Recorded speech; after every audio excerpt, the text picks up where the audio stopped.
In this video, we will be reading through chapters 6 and 7 of Journey. Chapter 6. I don't believe you're sick, says Kat, standing over my bed like an umpire over home plate.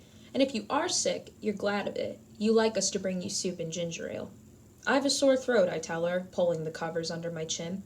Let's see, says Kat, trying to pry my mouth open. I can hear Grandma in the kitchen practicing scales on the flute. I have a temperature, too, I say. How many blankets do you have here? 1, 2, 3, a quilt, a bedspread. Journey, you've got 5 blankets and it's summer. You may turn into a butterfly.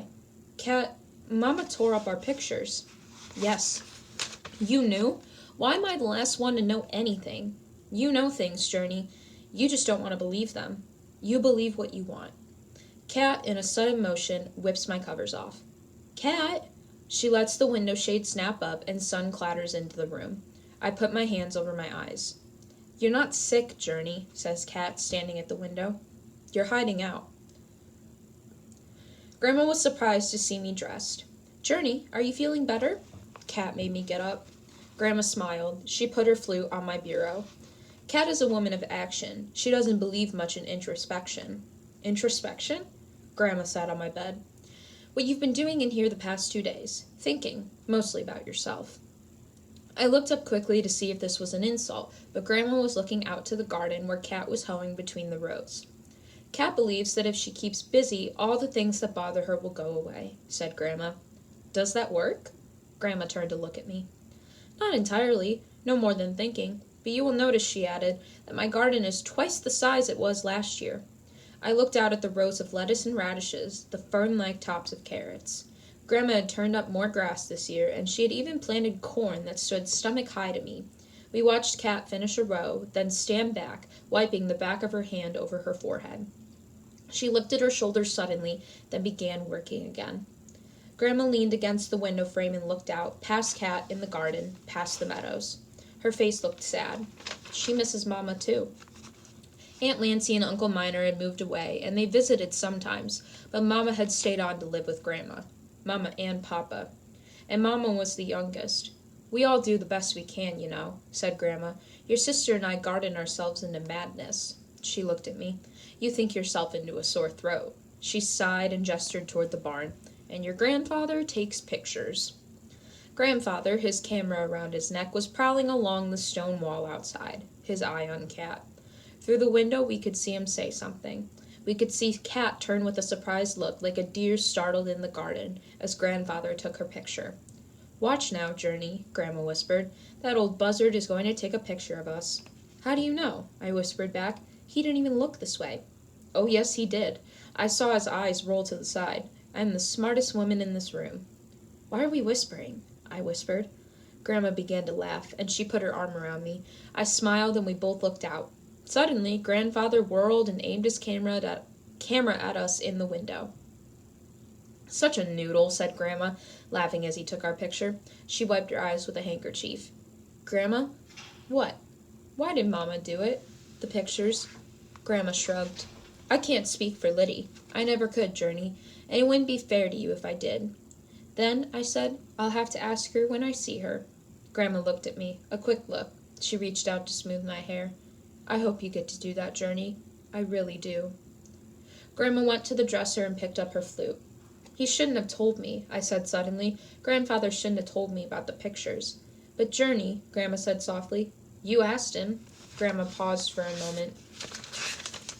moment to look at the old picture of Mama that leaned against the dresser.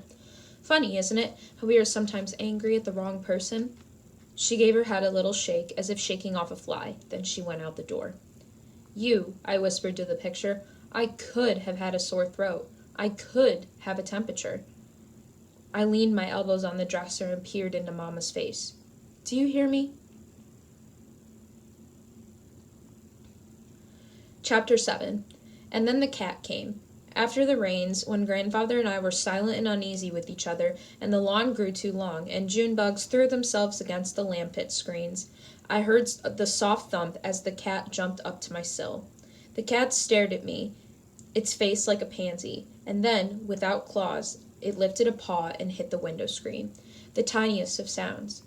Very carefully, I lifted the screen, and the cat walked inside, across my desk, and settled on my bed as if it were home, as if the cat were someone come back in disguise. Almost as at once the cat slept. Slowly I backed out of the room, racing to the kitchen. "Cat?" Grandma looked up. "Your sister's not here, Journey. Do you want something?" No. I knew how Grandma felt about cats. Behind her, Grandfather was standing, leaning against the counter, stirring coffee. "No, Grandma, thanks. Good night." "Good night, then," said Grandma, threading a needle in the light. I looked at Grandfather, and he looked back at me, taking a sip of his coffee, his eyes narrowed against the steam.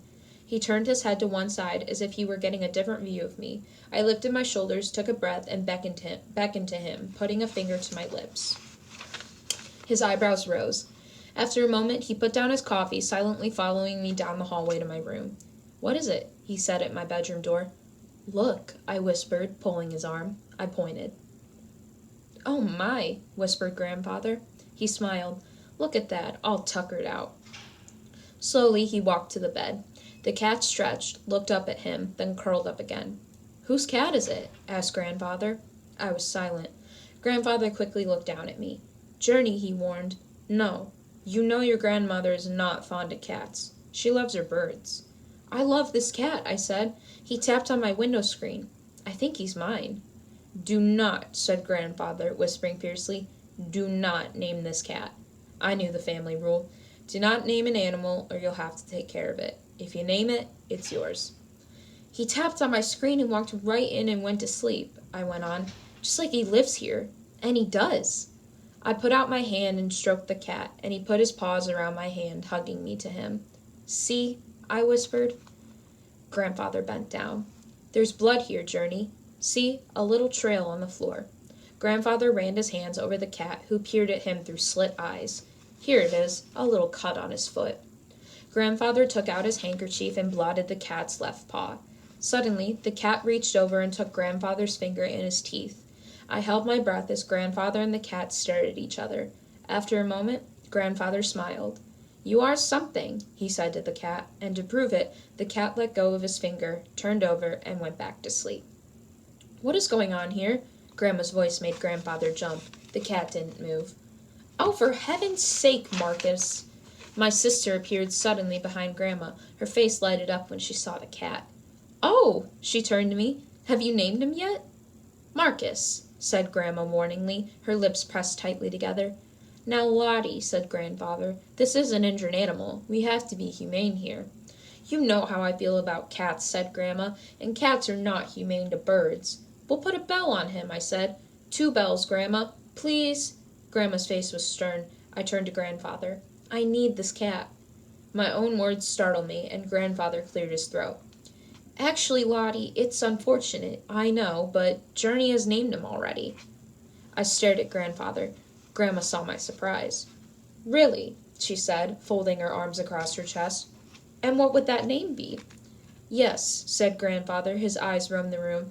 "His name is—" Grandfather looked at the vase of peonies by the window. "His name is Bloom. Isn't that what you called him, Journey?" "Yes," I nodded. "Oh, push," said Grandma, half smiling. "You just made that up, old man. You might just as well have said peony." "Lottie," said Grandfather, "Journey knows that peony is no name for a cat." The screen opened and Cooper poked his head in. I saw the lights. He climbed in, closing the screen behind him, and then he saw the cat. Cooper peered at Grandfather, at my sister leaning against the wall, and at Grandma with her arms still folded. Finally, he looked at me. "Of course you named him," he said, making Grandfather's lip twitch. "Bloom," I said. "I'll get the camera," said Grandfather. As it turned out, the name Bloom fit the cat well. In Grandma's words, Bloom was about to burst into a flower. In Grandfather's words, he's a she, she's pregnant. You're going to be a papa. Grandma pretended anger at the idea of more than one cat, but I thought that she'd known the moment she first saw Bloom. And Bloom, if she loved anyone, loved Grandma. She ran to her in the morning with a small, eager sound of welcome. She brought sodden and well-chewed mice to the doorstep, waiting proudly for Grandma to run through all her words of disgust. She sat beside Grandma on the living room couch at night, watching Grandma closely. We tied a bell on Bloom so she wouldn't catch birds, but Bloom would not wear it, managing to chew it off. Late into the night, we heard the sound of Blue batting it up and down the hallways of the house before she came to my bed to sleep. But as far as I knew, Bloom never caught a bird. If she did, she never brought it to Grandma's doorstep. She knows, Kat said admiringly. She's the most intelligent cat I've ever known, added Cooper, who had never known any cat well. Intelligent enough to know your grandma would kill her and toss her on the compost heap. I knew better. I knew that Grandma and Bloom had a secret life of their own. Once, hidden in the pantry, I heard what Bloom heard each day from Grandma.